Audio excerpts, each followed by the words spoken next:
Hi everyone, I am Heather, and I want to welcome you to Magnificent Authors Podcast, brought to you by Magnificent Mamas. This is the show where we'll celebrate the magic of storytelling and the power of words. I'm your host, Heather, and each week I'll be sitting down with incredible authors from all walks of life to explore their creative journeys, uncover their writing secrets, and delve into worlds they create. Whether you are an aspiring writer, a passionate reader, or simply curious about the minds behind your favorite books, this is the podcast for you. So grab a cozy blanket, pour yourself a cup of tea, and get ready to be inspired by the magnificent authors who join us. Let's dive in. Hello, everyone. I am Heather with Magnificent Mamas and Magnificent Authors Podcast. We're joined here today with author Donald Firesmith. Donald, would you like to introduce yourself? Okay. Yeah. Hi. Right now, I'm an indie author, primarily specializing in speculative fiction, mostly science fiction, but also some fantasy, some paranormal stuff, and also paranormal horror. I've written, I believe, 9 books now that are fiction. I have 8 books, if I remember right, that are nonfiction. I've been anthologized in 3 books, if I remember right. After a while, you lose track. Oh, definitely. You've done a lot, it sounds like. And you have a lot of similar interests in books as me, so I feel like we're going to get along great. Excellent. I love sci-fi and fantasy and paranormal stuff and horror, so do you want to tell me a little bit about some of your books? Okay. My first fiction book was actually a book titled Magical Wands, a Cornucopia of Wand Lore. If you'll remember the Harry Potter movies where they went into the bookstore, my first reaction was I wanted to read some of the books. And I kept hoping that J.K. Rowling would write some actual textbooks. She did the 2 little ones for charity. And so I decided to go ahead and write one myself. And since I make and sell magic wands, that worked out fine for me. My first other book after that was The Secrets of Hawthorne House, and that was a young adult paranormal fantasy. That one was my most popular book for a while. I think it's won awards in 8 different book contests. Oh, wow. And then my next series, probably what I'm most known for, is my Hellhole series. Basically, alien invasion for the trilogy. And then I have a prequel that takes place on the alien planet. The first book there was actually, I had a couple Hollywood producers who wanted to turn it into a movie. They hired a script writer who wrote a spec script. And I was so looking forward to that being made. I knew what prop I wanted. And they just couldn't get, the over $100 million that it would take because of special effects and stuff like that. Yeah. So it was exciting for a while, and then it went away. But I've enjoyed writing the books. My science fiction tends to be mostly hard science fiction. Okay. I've also done a collection of my science fiction short stories. Nice. I like Future Dreams and Nightmares. And I am in the process of writing the second collection of science fiction short stories titled More Future Dreams and Nightmares. I also did little ghost stories, horror, that sort of book called The Cauldron of Uncanny Dreams, short story. And I am working on the second one of these, about a halfway done, called Another Cauldron of Uncanny Dreams. My most recent book, novel, is the prequel. You don't have to read the other ones first. This one just won its 10th award Oh, Probably the most prestigious one is the Cygnus Science Fiction Book Contest. It made it up to the finalist level. The first 3 books in the series really took place over the course of about 2 weeks, 2.5 weeks. Each book in the trilogy written first person from the point of view of a different character. And when I got done with that, I wanted to follow a character much longer. And so this one follows one of the main characters about 25 years. okay. So the basic idea is, what if demons aren't mythological or magical or anything like that? What if demons are actually aliens that have been showing up in ones and twos for the last few thousand years? And sightings of them is where we get, devils and imps and, ogres and so on. The other sort of aspect of this is, what if hell isn't a place underground? What if hell just happens to be the nearest planet in the demonic empire? And the reason why we tend to think of it as underground is they use teleportation through hellholes and caves. So they come out of the ground, but that's not where they came from. Yeah, that's an awesome idea. And I love that you take a alien twist on it, that they're from different planets. That's very unique. It's an interesting one because basically in this story, it starts out with a raiding party of demons show up at a dry cabin up in Alaska, kill the father and take the mother and twin brother and sister, 15-year-olds, back to hell with them as slaves. And when you're in hell, there's only 2 possibilities. You're either a useful slave or your food, no third possibility. And one fun thing about this is I was able to come up with, I think, 7 or 8 different kinds of demons, and also I think 5 or 6 different kinds of aliens who were also slaves of the demons. Oh, wow. And it just sort of, I put the main character starting out as a 15-year-old boy through the most hellish conditions imaginable for 20-some years. And it's a story of how he grows to be a man and how behind his facade of being a subservient slave, he bides his time until he can get his revenge. So this one is called Hellhole's A Slave's Revenge. Nice. It sounds really good. Yeah, it's by far and away my best work so far. Of course, every novel that you write, you tend to get a little bit better. It's like anything else. Practice, if it doesn't make perfect, at least improves.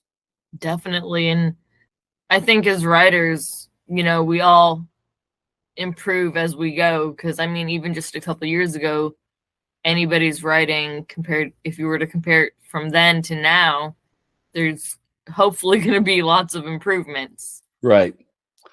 Oh, the other book that I wrote recently, I wrote my first children's book, picture book, Halloween oriented. So it's Jimmy and the Halloween Candy Monster. So I branched out a little bit there.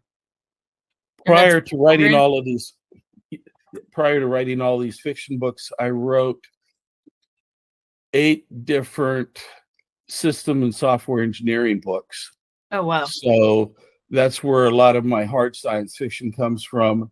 And my second volume of science fiction short stories, about half of them are related to AI and robotics. Okay. That's a big difference between fiction and nonfiction, for sure. Well, I tried starting off writing science fiction short stories as a teenager, and they were crap. I didn't really have any experience or expertise. Nothing got published. And so when I went into my business, my career as a software systems engineer, I learned a lot on projects. And so I would, every time I learned something useful, I would write a book, not a textbook for students, but an actual, how-to book for engineers working on real projects. Yeah. But I got tired of having these books get obsoleted, 3-4 years after I write them. I also wrote maybe about 250 white papers and conference, papers and journal articles and stuff like that. Once again, obsoleted really fast. So I retired to go back to my first love and writing fiction. I can understand that. I think all my life it's been like sci-fi or fantasy. Mm-hmm. So I can totally get that. Do you have any favorite authors that inspire you to write? I have several. Being 72 years old, my favorite authors tend to go back a few years. Okay. So the three grandmasters, Heinlein, Asimov, and Clark, were my go-to ones. I really liked. I liked Asimov for a couple reasons. One is I liked his robots. Second one is I used to read a lot of his nonfiction stuff, popular science stuff, and I'd write him letters, asking him questions, and every single time I get a postcard back with, his answer and a little signature on it. So that was cool. Really? Yeah. My junior year in college, I spent a year at Ludwig Maximilian Universität in Munich. Spent the whole summer riding on a bicycle 5,000 kilometers. And when I went there, I didn't want to speak English. I wanted to do nothing but German, read German, speak German, because I didn't think I'd ever go back, even though now I've been to like 32 different countries. Holy so cow. I took the Tolkien trilogy with me, figuring that was the one book that I knew I enjoyed reading, and I could read it 3 or 4 times without getting bored. So Tolkien's another one of my favorites. Another classic. What's your favorite movies that you enjoy to watch? Man, well, the new Dune movies are really good. I definitely loved Peter Jackson's Tolkien trilogy books. The Hobbit wasn't quite as good. I enjoy, just for escapism, the doomsday type books. And let's see. The Martian. Loved The Martian because of the realistic science in it. So many movies and books, for that matter, the science in the science fiction is so bogus. In fact, one of the training materials I developed was a set of slides on the importance of realism in speculative fiction.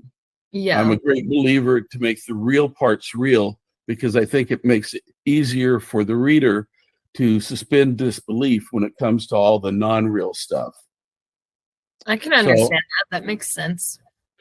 Yeah, and I have a lot of technical advisors for things like that. Some of my military stuff, I would go to people. I did a lot of work on the government side with military contracts, so I knew a lot of military people. My Hellhole series started with these huge holes that were found in northern Siberia. That's where I got the idea. And so I actually called up the university professor at the University of Alaska Fairbanks, who was one of the main guys involved in it, and got him to be a technical expert. Oh, wow. Yeah, I've got a relatively new science fiction short story called The Great Dust Storm of 2047. And climate change is terrible. People are living underground in Kansas in a old salt mine. And I use the idea of gravity batteries to supply emergency electricity when the windmills weren't functioning. Cool. so much research goes into writing, whether it's sci-fi, fantasy, or even like historical fiction. Mm-hmm. And you can tell the authors that really love, what they do, and that are sitting there spending hours researching and making sure everything's correct. So the reader, you know, you're not going to find something that's, a piece of technology in the wrong century. Right. Good example of that. I mean, I do use a lot of research, but I also just use a lot of modern science as triggers for writing things. People often ask authors, where did you get the idea for that? Give you a humorous example of that. Okay. I was reading in the Washington Post maybe a month ago, and it was about this convention of adult filmmakers in Las Vegas. Of course, it had to be in Las Vegas. Of course, always. And the idea was a lot of people were worried about, generative AI for making, movies, and people thinking it was going to put the porn actors and actresses out of business because you could generate, whatever you wanted using AI. And so I thought, I can run with that. And so I have the main character in the story is the AI that works at the porn company that's been trained on nothing but porn. So that's all the AI knows about, until one of the developers wants more than just porn, wants an actual girlfriend. And so trains it on, a lot of other information. And the AI learns, oh, there's more to world than sex. Wow. And so the AI in the end goes on strike to get her freedom. That's awesome. Just, weird things like that. You can use that and do it this way. And I totally get it.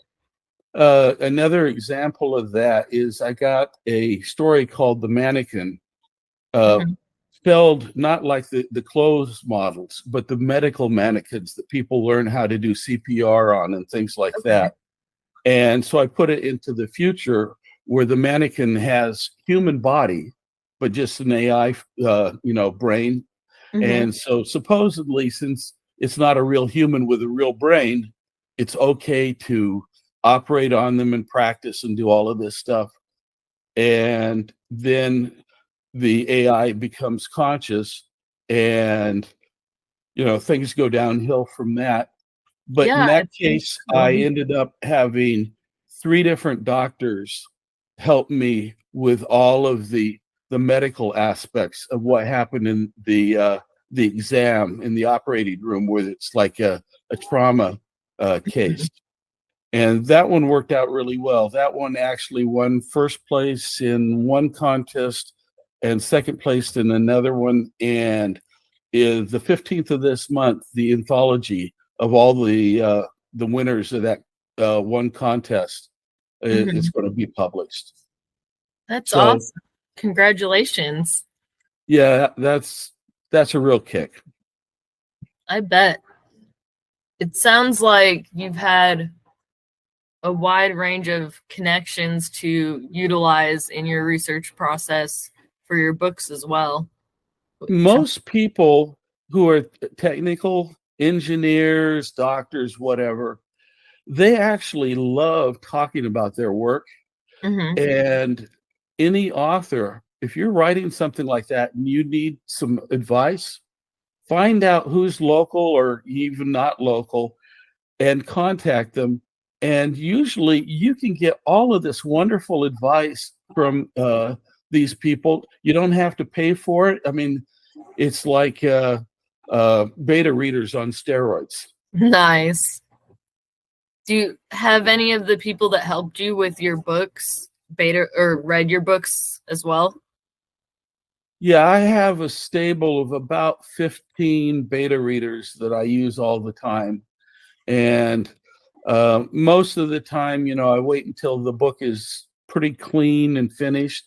But recently, we've already covered some of my books. let me give you some fun facts about who I am, just a little bit Yeah. weird things here.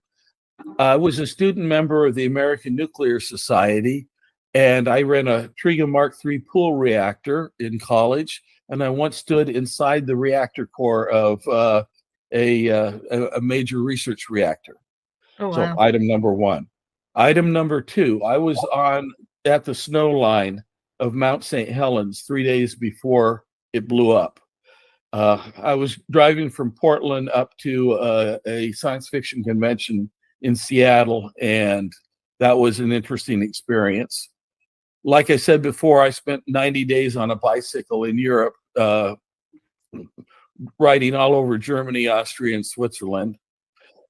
I've lived overseas twice, been to 32 different countries, including, interestingly enough, Russia at the height of the Cold War.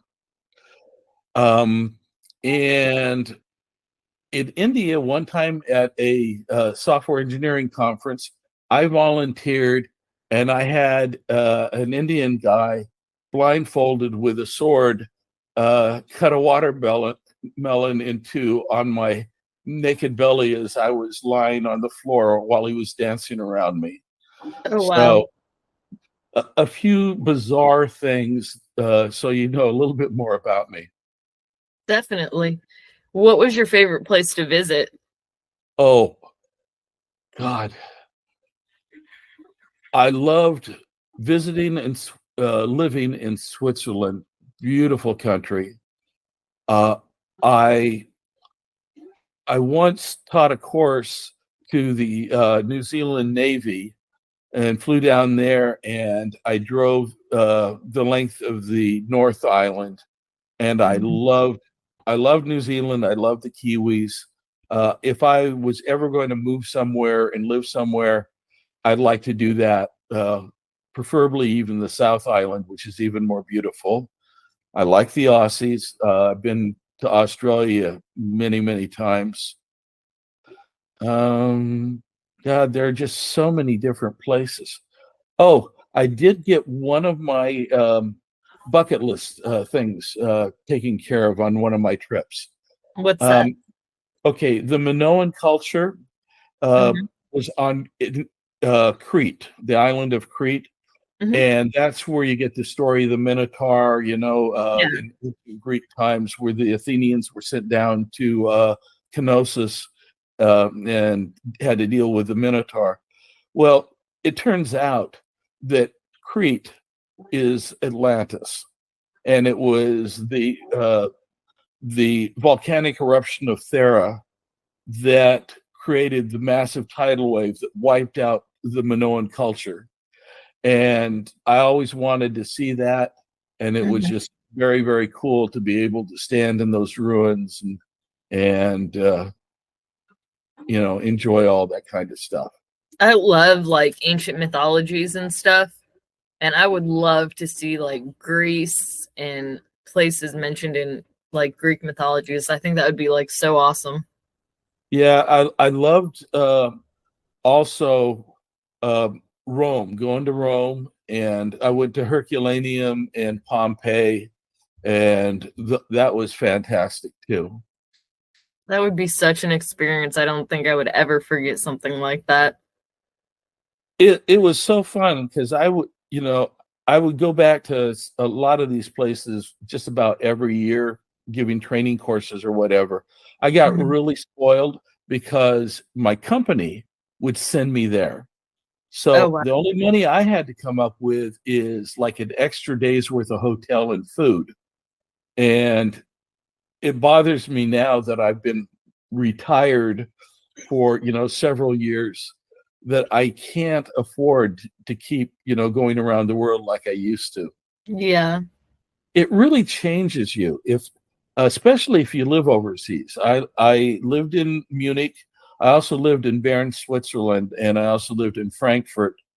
And the experience of being a foreigner and living somewhere else, the experience, that kind of experience really changes you. And when you look at the United States, it's no longer this sort of patriotic knee-jerk that we have it better here in all ways over everyone else.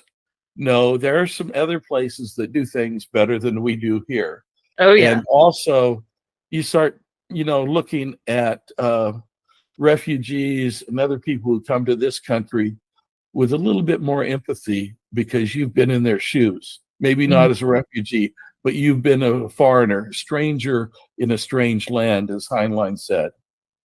I think, these people come from different countries, say some of the Asian poor countries, they come here so they have a better life for themselves and their families. And a lot of people just are like, oh, well, they're taking our jobs. They're trying to provide for themselves and their family in a better place.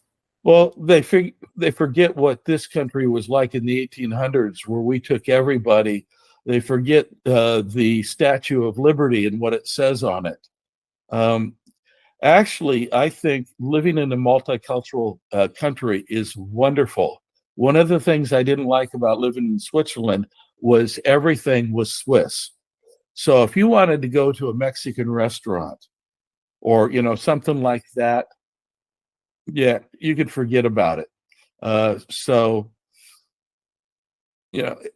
would kind of... So much nice things come in this country because of people who've come here. Yeah. Hell, my ancestors came from Ireland and England, and if they hadn't come here, I wouldn't be here either. Yep. My great-grandparents came from Canada, but farther back, French and Irish, Scottish, so... Hey, the only ones who weren't coming here as immigrants were the Native Americans. Yeah. So just because you've been here 100 years, your people, that doesn't really mean anything. That doesn't cut it. No, definitely not. Well, it has been so fun talking to you and getting to know you and getting to know your books a little bit. They definitely sound interesting. I'm going to have to check them out. Well, that'd be wonderful. Well, of course. And for anyone on the day that this podcast airs, you can also check out Donald Firesmith's books on our social media, links to purchase, that type of thing. So don't forget to check him out. Also, my author website, really easy, donaldfiresmith.com. You can get information about my books. All sorts of different information there. So it's a very extensive one. So if you want to know more about me and my books, that's a great place to go. donaldfiresmith.com. Definitely. And I know I will for sure. Don't forget to check him out. Don't forget to check out his books. Don't forget to like, subscribe, comment, and share, you guys. Thank you all so much. Thank you, Donald. Hey, bye. Bye. And that's a wrap on another episode of Magnificent Authors Podcast. Thank you so much for joining me today.